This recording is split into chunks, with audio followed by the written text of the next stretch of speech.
Red dust blanketed the narrow trail. As Elias Creed pulled back on the reins and brought his horse to a stop, he spent his entire fortune to buy this land. On paper, just an abandoned ranch, promising a quiet new beginning, far from the chaos of the world. But what lay before him stole the breath from his lungs right there in the yard beneath a weather-beaten wooden frame. A giant of a girl was hanging by the neck. Her tall, powerful frame swayed weakly in the evening breeze. Long legs kicking in exhausted panic. The rope dug deep into her neck, leaving angry purple-red welts. The wheezing ragged gasps escaping her throat. Barely louder than wind through cracked walls were the only signs life had not yet given up. Elias gripped the reins tighter, his callous hands trembling. He had seen death before too many times, too close. But this was different.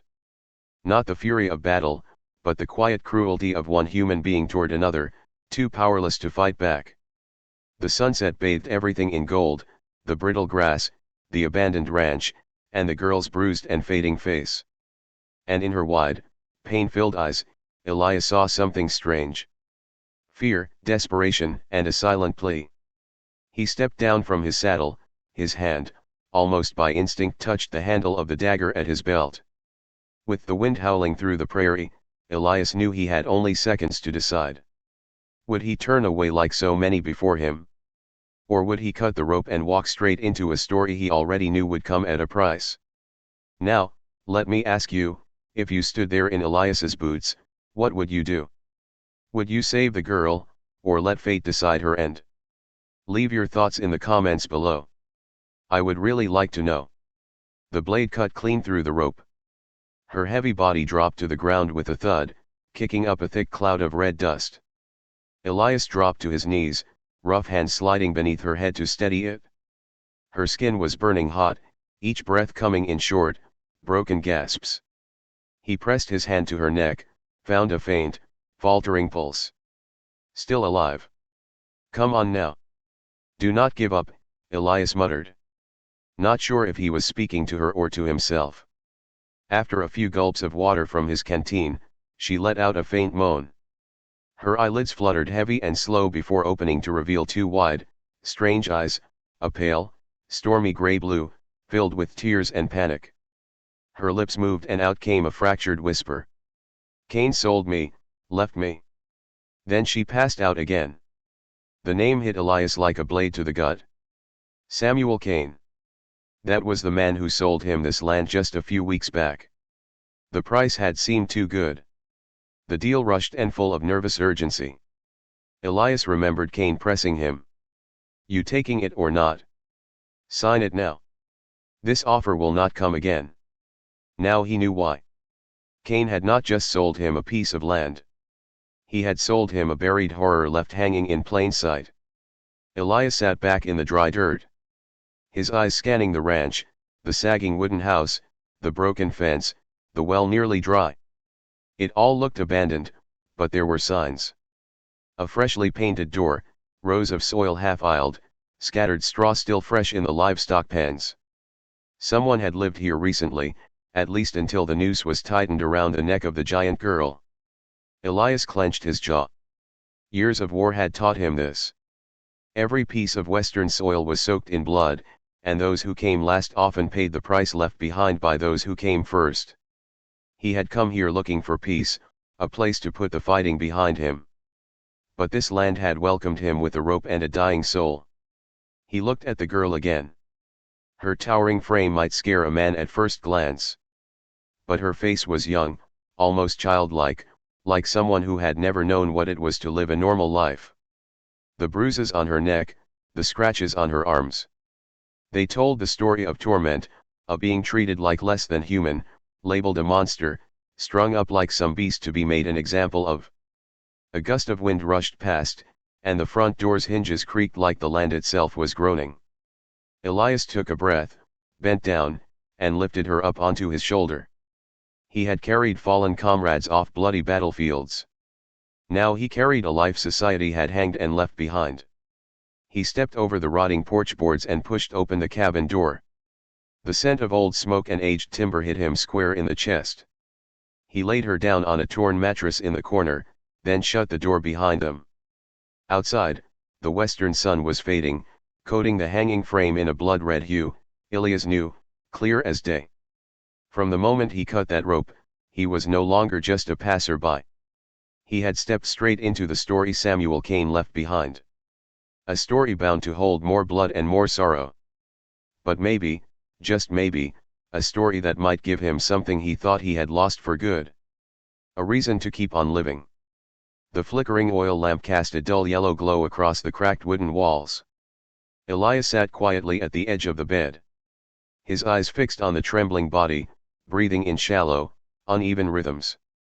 He had wrapped a strip of cloth ripped from his own shirt around the bruises on her neck and placed a bowl of water and some dry bread by her side. After a while, her heavy eyelids fluttered. Her breath came quick and shallow. Then those strange gray-blue eyes opened. Not with rage or violence, but the look of someone who had just clawed her way back from death's door. Elias gave a small nod, his voice low and steady. "You are alive. That is what matters." She swallowed hard, her throat dry and cracked. "Why? Why did you save me?" Elias shrugged, his gaze steady. "Because I have seen too many left behind and I swore not to let it happen again." She said nothing. Her eyes filled with something uncertain, part suspicion, part gratitude. Then her lips trembled and words spilled out. "Him. Samuel Cain. He is the one who hanged me." The name made Elias grit his teeth. He remembered Cain pushing papers across the table, fast talking, rushing the deal. Samuel Cain, the man who had sold him this land. "Why?" Elias asked, voice rough. The girl bit her lip. Her massive shoulders shook. "I worked for him, plowed the fields, built his fences, fought off raiders. I did everything, but then he got into debt. When the collectors came, he offered me up to pay his way out. Said I was a monster, left me there, tied up to hang, a warning to anyone who dared stand in his path." Her voice cracked, but every word hit Elias like a blade. He had spent every coin he had buying this land. Thinking he was buying peace, only to walk straight into a pit of betrayal. He looked at her face, still smudged with dust and dried blood, eyes heavy with the sting of being used, then thrown away. Not a beast, just a person discarded like trash. "What is your name?" Elias asked quietly. "Mara," she whispered. "My mother gave me that name. But most folks, they just called me the monster." In the silence of that small room, Elias clenched his fists. He understood now. If Mara had survived because of him, then from this moment forward, he was no longer alone. But it also meant that his own rope was now tied to the deep hole Samuel Cain had left behind. Outside, the wind howled through the trees. Somewhere far off, a dog howled in the night. Elias turned toward the window, and there in the distance, he saw lights. Faint flickers of lanterns swaying in the dark, moving slowly down the village road. He knew right away it would not be long before the ones who strung Mara up came back. And this time they would not be coming for her alone. The sound of hooves echoed from afar, steady and deliberate like war drums. Elias snuffed out the oil lamp and darkness swallowed the room whole. He tilted his head, listening. Each step, each creak of saddle leather, spoke of confidence. The kind of slow approach used by men who were sure their prey had nowhere to run. Mara lay motionless on the bed. Her eyes wide with terror. Her chest heaved. Breath coming in panicked bursts. Elias placed a rough hand on her shoulder, whispering, "Do not be afraid. I have seen this kind of thing before. We still have a chance." The front door shook with a heavy pound. A man's voice, raspy and thick with cheap tobacco, shouted out. Elias screamed, "We know you are in there, and that freak with you, too. Come out now before we burn this trash heap to the ground." Elias closed his eyes for a moment. They knew his name, which meant Cain had sold more than just land, and word had traveled faster than he thought. He unlatched the door and stepped onto the porch. The moonlight bathed the yard in cold silver. 5 men sat atop their horses in a line, pistols at their hips, hard faces. The leader, a man with a thick beard and sharp animal eyes, stepped forward. "What is it you want?" Elias asked, voice calm and cold. "What do we want?" The bearded man snorted. "Dead Cain's dead. He promised to pay it with this land. And with that beast he kept in the barn. Now he is gone. And you're left holding the bag." Elias did not answer right away. His eyes scanned the scene. The broken gate, the patchy dying grass, the gallows where Mara had nearly died. This land truly was the weight Cain had walked away from. "I bought this land with my own money. I have a deed signed by the territorial court. Whatever crooked deal Cain made, it has nothing to do with me." The men laughed. The bearded one spat on the ground. "Out here, court papers do not mean a damn thing. The only law that matters is whose gun speaks louder. You got 7 days, Creed. Either pay up or get out. Leave the freak for us to deal with." He yanked the rest. The group turned and rode off, kicking up red dust that danced in the moonlight. Elias stood still, hand unconsciously tightening around the grip of his gun. He had wanted to leave war behind, but once again, blood and lead had found him. He stepped back inside. Mara was sitting up, her enormous shadow stretching across the wall. Her eyes shimmered with tears. Her voice trembled. "You see, I only bring trouble. They will kill you just like they tried to kill me." Elias looked at her for a long moment. In the dim light, she was not a monster, just a broken soul. Waiting for someone to believe in her, he let out a tired breath, his voice rough. "Maybe I should walk away. But if I leave you behind, I will never sleep again." Outside, the wind howled through the gallows wood, creaking like death still circling overhead. Elias knew the next 7 days would be more than a fight for land. It would be a fight to protect the life he had just pulled back from the brink. "I am truly grateful to have you here. If this story stirred memories of red dust evenings and hoofbeats echoing in your chest, then subscribe to my channel so each day we can sit down again and I will tell you another story from the Old West." 7 days passed like a windstorm, sweeping red dust across the prairie. Elias and Mara threw themselves into the work, rebuilding fences, digging irrigation ditches, planting rows of withered corn. By day, they worked under a sun that burned like fire. By night, Elias pored over debt ledgers by lamplight, while Mara quietly mended clothes, her thick, clumsy hands moving with stubborn resolve. Still, they both knew. Time was just a rope tightening with each passing day. And just as promised, at sunset on the 7th day, the hoofbeats returned low and steady from the horizon. Red dust rose high, blotting out the dying sun. A gang of more than a dozen men thundered in on horseback, rifles gleaming, coils of rope slung over their shoulders. At the front rode the same bearded man from before, his cruel grin widening at the sight of Elias standing firm at the broken gate. "Creed," he bellowed. "Time's up. The land and that monster belong to us now." Elias did not reply. He simply raised his Winchester, the black barrel catching the last light of dusk. Mara stepped forward behind him, towering like a mountain, the bruises on her neck still visible. But her eyes burned with fire. They laughed. "You plan to stand against all of us?" The bearded man sneered. "An old man past his prime and a half-dead freak." No one answered. The first shot cracked like thunder. Elias squeezed the trigger. The bullet struck the dirt inches from a horse's hoof, sending dust flying. The horse reared and screamed. The gang scattered. Chows erupted. Gunfire tore through the air. Sparks and smoke lit the ranchard like a storm. Elias crouched behind the wooden fence, firing with deadly precision. Years of war had made him cold, steady, unshakable. Mara let out a roar deep and guttural.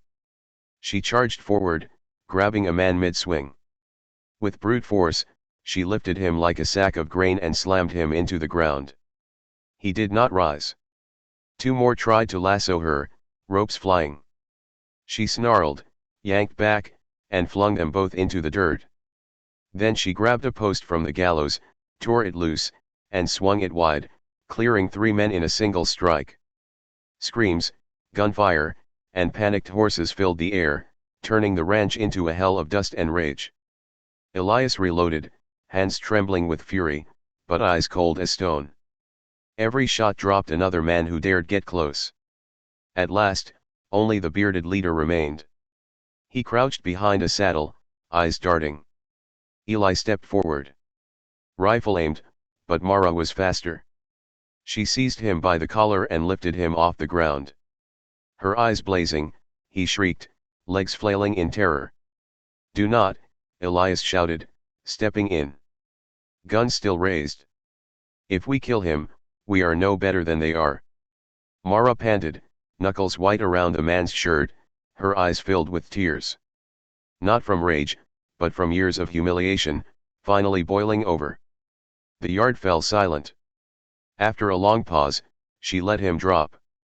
He collapsed like a sack of rotted hay. Elias turned to him, rifle still steady. "Run, tell the rest. If you come back, this land will be your grave." The bearded man scrambled onto his horse and fled. The others not far behind. Silence returned to the ranch, broken only by the wind, the scent of gunpowder, and the two figures left standing. A battle-worn soldier and a towering girl who refused to be broken. They had won. But Elias knew this was only the beginning. The beginning of a long fight to hold this land, to protect the life he had saved, and to nurture the fragile trust now blooming between two outcasts who had found each other. That night, the ranchered roar of gunpowder and blood. A small fire crackled inside the old fireplace, casting flickering shadows across Elias's worn face, and the towering figure of Mara curled in the corner of the room. Outside, the wind still howled through the broken fence, but for the first time in weeks, there was human warmth inside the house. Elias picked up the debt ledger the men had left behind, flipping through the pages beneath the dim oil lamp. The numbers ran long, stacking into a mountain of debt, enough to wipe out an entire family. His brow furrowed, his lips tightened. He borrowed it all. "In your name, and on this land." Mara said nothing. Her white hands clenched the edge of her shirt as if trying to tear the memory from her skin. Her voice came rough. "All I knew was how to plow. Blancarn stand guard at night. He said I was his. I thought that meant loyalty. Turns out it was just a chain." "Oh." Elias looked at her for a long time. And for the first time something flickered in his tired eyes. "Compassion, Kenran. But I will not. If I bought this land, then I bought the weight that came with it, but I will not carry it alone." He slapped the ledger shut and laid it firmly on the wooden table. "Listen to me, Mara. We will pay this back with work, not with lives. I will handle the numbers and the trades. You protect the land. Watch over the livestock. From now on, this is a partnership, not a burden." Mara looked up, eyes glassy with tears. "You trust me? After everything, I am just a burden." Elias let out a dry, rough laugh like wood snapping in the fire. "I saw you knock down 3 grown men with a rotting beam of wood. That is not a burden. That is strength." In that moment, there were no monsters, no outcasts, just 2 people sitting by the fire, sharing a fragile hope. The next day, Elias mounted his horse, taking with him the ledger and a few sacks of leftover corn. He rode to the border market where traders, most of them cheated by Cain, gathered. He sat across from them, firm and honest. "Cain ran, but I stayed. Give me time. This land will bear fruit again. I will repay every cent." His blunt honesty took them by surprise. An old trader stroked his silver beard and gave a slow nod. "Creed, I do not trust many men, but I trust the eyes of someone who has seen war. You have 3 months. Fail and the land is mine." Elias returned at sunset, worn thin but clear in purpose. He told Mara everything. She stood still for a moment, then bowed her head. 3 months, then we will make this land bloom again. He promised. Together they looked out across the dry cracked fields. And in the deep red glow of the setting sun, they saw something small. A new chance. Fragile, faint, but enough to hold on to. Enough to begin a journey, to reclaim what was lost, with sweat and with blood. 3 months passed. The harsh west still howled with wind and red dust, but the land of Elias and Mara had changed. Rows of young corn stretched green across the field. The fence line stood straight and strong.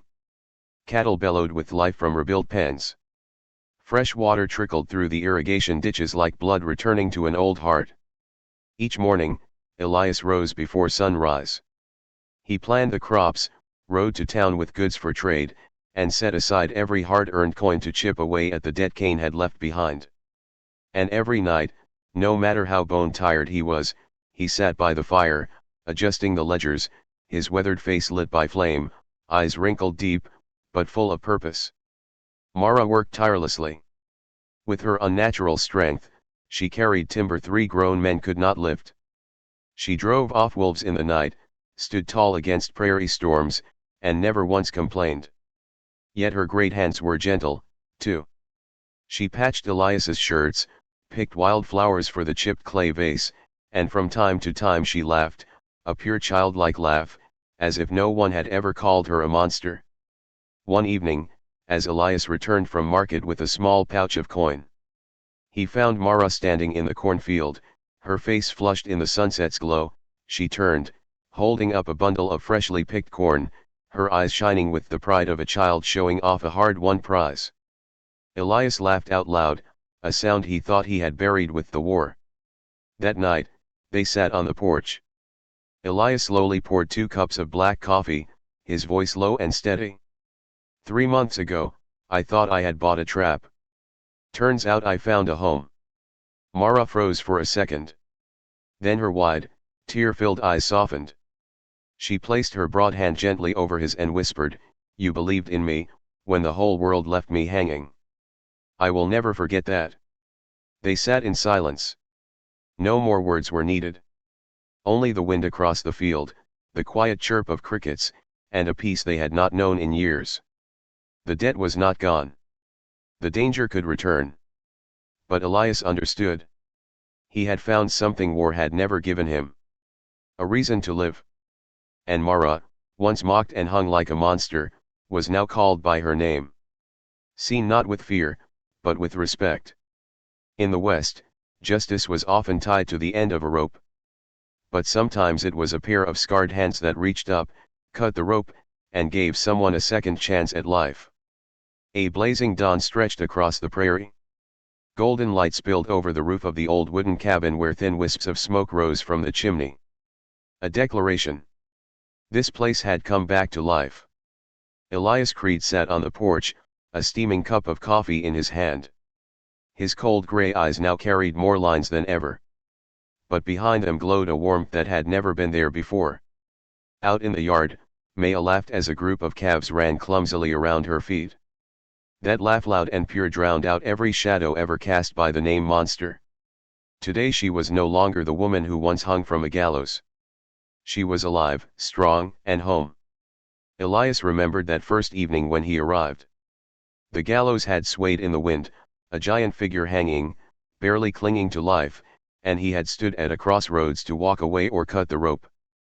Back then, he never imagined that one choice would change everything. That it would not only save a life, but free his own from loneliness, from the ghosts of war.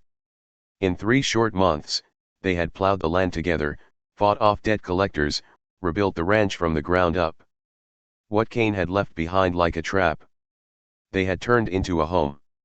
The debt ledger, once thick and suffocating, now only half remained. And Elias believed someday they would erase it completely. But even now, with that weight still on their backs, he had seen enough to know they could endure anything so long as they stood together. Mara looked up and caught Elias's gaze. In her eyes, there was no more doubt, only respect, and something gentler, like glowing coals beneath the ashes. She walked to him and placed her wide, warm hand on his shoulder.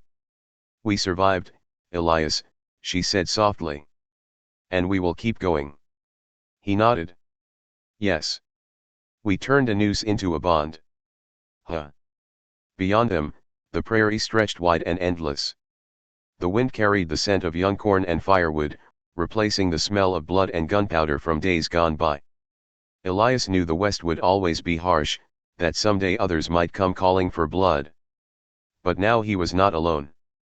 And Mara, once called a monster, had become his faith, his strength, and his reason to keep on living out in the Wild West.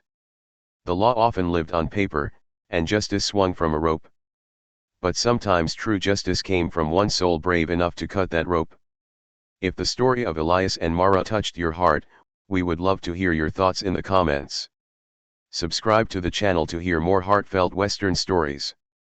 Stories where lost souls find one another in the dust and wind.